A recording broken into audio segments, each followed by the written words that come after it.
21번 표시죠. 21번 할 차례예요. 물권법.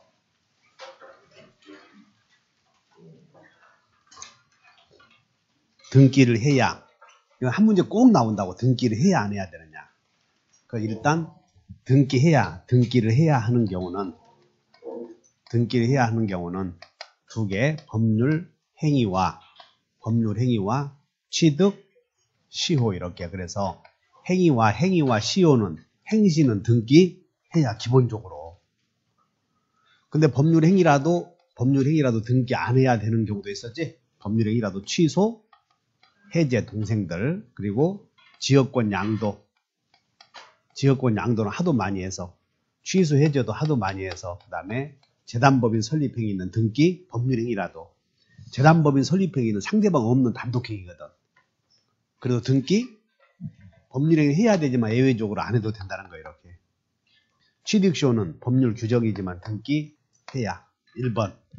혼동은 법률행위요, 법률 규정이요? 법률 규정. 혼동은 법률 규정이니까 등기 안 해도 되는데, 여러분들 혼동은 여기 따로 한 문제 나오니까 이렇게 동그라미 쳐놓고 위로 빼서 일다, 점광은, 간다, 산다. 이렇게 한 문제 나오니까 이렇게. 그러니까 여러분들은 혼동은 1순위인지 다른 권리의 목적이 되었는지만 잘 따지면 돼. 이렇게. 그것만 하면 한 문제 맞히니까. 교환은 법률 행위로 등기해야. 존속기간 만료는 법률 행위 아니지? 법률 규정 아니야. 등기 없이도. 매매 예약 완결권. 자, 예약 완결권 행사는 법률 행위요, 아니요? 법률 행위지. 예약 완결권은 상대방 있는 단독행위니까 법률 행위. 그 다음에 집합건물만 나오면 여기 집합건물에서는 구분소유권의 성립, 취득 이렇게 나오지. 집합건물만 나오면 성립이나 취득이나 같아. 그래서 여러분들 첫 배우면 권리 변동에는 세 가지가 있어요. 권리의 발생, 권리의 변경, 권리의 소멸 이렇게 얘기하면서 권리 입장에서는 발생이라고 하고 또 권리를 중심으로 해서 성립이라고도 하고 권리자 입장에서는 취득이라고 해. 권리자 중심에서는. 그러니까는 발생, 성립, 취득이나 다 같아 이렇게. 근데 공용부분의 집합건물법에서는 전유 부분의 성립, 공용 부분의 성립, 대지 사용권의 성립, 취득 또는 발생 다 등기 없어도 해버리면 되지. 그래서 집합건물의 구분소유권을 취득하는 자의 공용 부분에 대한 지분 취득 나오죠. 취득 등기해야 없이도. 그러니까 여기 이제 그렇게 해. 집합건물만 나오면 없어도 돼. 집합건물만 나오면. 정답이 2번, 22번. 옳은 것은 경매로 인한 소유권 취득에는 등기를, 상공형경은 등기 없이도. 소유권 이전 등기를 명하는 판결 나왔어. 판결만 나오면 등기해야. 근데 판결 중에서도 분할 판결만 등기 없이도요. 그러니까 판결 딱 보면 분할 판결인가 아닌가만 따져. 공유물 분할 판결은 형성 판결 아니야? 여러분들에게 형성 판결이다, 이행 판결이다, 확인 판결 그런 말 안 쓰거든. 그렇게 스스로 찾아라고 하는 거니까. 그래서 여기는 소유권 이전 등기를 명하는 판결은 형판이요, 이판이요? 이행하라 판결 아니야. 그래서 이판은 등기해야. 그 다음에 33번 매매계약 해제 나오지? 취소, 해제, 외워봐요. 취소, 해제, 합의 해제, 해지, 해제 조건 성취. 해자만 들어가면 전부 등기 없이도 이렇게. 그래서 등기 없이도 당연히 복귀한다. 재단법인에 출연한 부동산은 법인이 성립하면 등기 없이도 법인에게 귀속이 되고, 잘 봐. 제3자에 대한 관계에서는 등기하지 않으면 대항하지 못한다. 그래서 틀렸어요. 이렇게. 법인과 출연자 사이에서는 법인에게 귀속이 되지만 제3자에게 대항하기 위해서는 등기해야. 그 말 아시겠어요? 즉 이게 갑이 이 재산을 갖고 있어.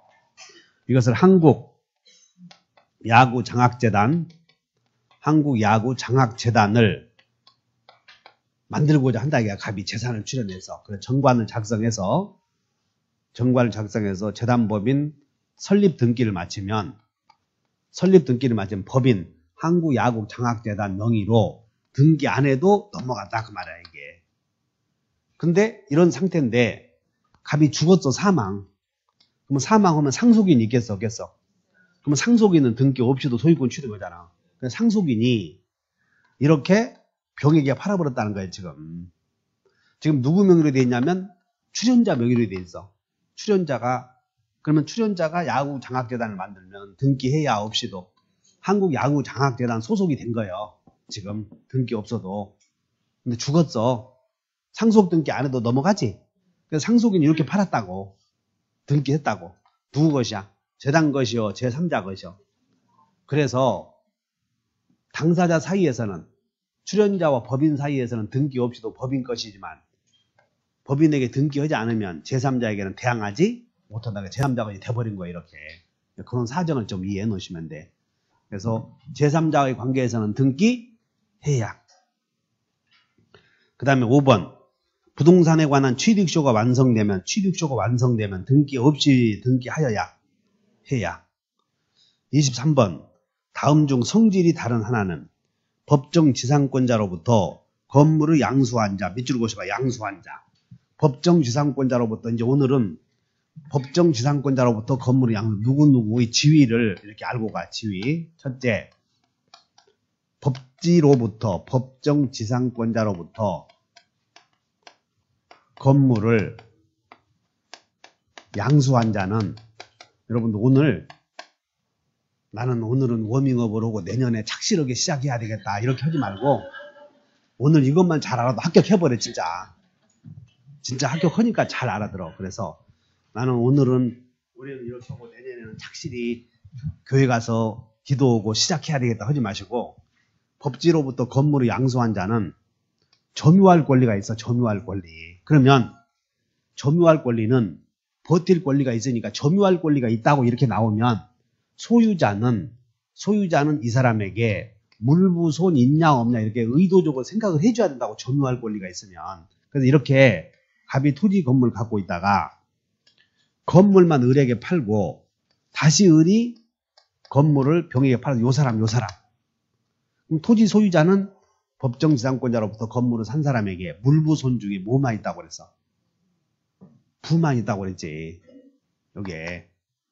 따라서 이 사람은 부당이득은 반환해줘야 돼. 그러니까 이 사람은 건물을 양수한 자는 점유할 권리가 있다. 이 말은 소유자는 법정 지상권자로부터 건물을 산 사람에게 건물 철거시오 못한다 그 말이야. 이게 물권을 청구는 안 돼. 그러나 법정 지상권이 성립이 됨과 동시에 지료지급 의무가 있었지. 지료를 줄 의무가 있지. 이렇게. 그러니까 부당이득으로. 그래서 자, 등기 청구권이 있어. 먼저 이 사람은 건물에 대하여 등기를 마치면 토지에 대해서 등기해야 지상권자가 돼. 그러면 이 병에 을에 대한 등기 청구권은 물권이 있는 자요 없는 자요? 물권? 아니, 지금 갑이 토지 건물을 갖고 있어. 정신 좀 차려봐. 건물만 을에게 팔았다고. 그리고는 건물에 대해서 아무런 말이 없으면 이 을이 토지에 대해서 관법지 아니야. 관법지는 등기 안 해도 지상권자지. 이 상태에서 건물만 샀단 게 이렇게. 그럼 건물만 샀으면 건물 소유자잖아 이렇게. 땅에 대한 권리를 놓고 본다니까. 지상권은 있는 자요 없는 자요? 없는 자잖아. 지금 이렇게 등기 해와야 되잖아. 그러면 이 병이 토지에 대해서 지상권 등기해 줄 수 있는 권리가 등기 청구권이라니까. 그 다음에 법정 지상권자로부터 건물을 산 사람은 법정 지상권의 지위를 어찌한다고? 대위해서 이 병은 을을 대위해서 갑에게 빨리 설정 등기해 주시오. 이렇게 이전 등기해가라. 이거 설정 등기해 주시오. 그 다음에 지상권자는 갱신 청구가 있었지? 그래서 병은 을을 대위해서 이 사람이 갱신을 청구하고 갱신 거절하잖아. 그럼 지상물 사가시오. 이렇게 할 수 있다는 거야 이게. 그래서 점등 대 있고 토지 사용료는 부당이득이 아니요. 요거 하나 외우라고. 다 점등 대부 있다. 이 내용은 내 거짓말 아니고 20번도 돼 있어. 그러니까 여러분들이 하도 해주니까는 또 해주고 저거 이러면 머리가. 그래서 자 23번 1번 봐. 여러분들이 공부를 하다 보면 법정 지상권자로부터 건물을 양수한 자 나오지? 자유롭게 생길 수 있는 분쟁을 기억해야 돼 머릿속에. 그래서 법정 지상권자로부터 건물의 양손이 이 사람의 등기 청구권은 물권이 있는 자요, 없는 자요? 그래서 무슨 청구권이야? 채권적 청구권이잖아. 둘째, 점유취득시 완성자로부터 부동산을 양수한 자의 등기 청구권.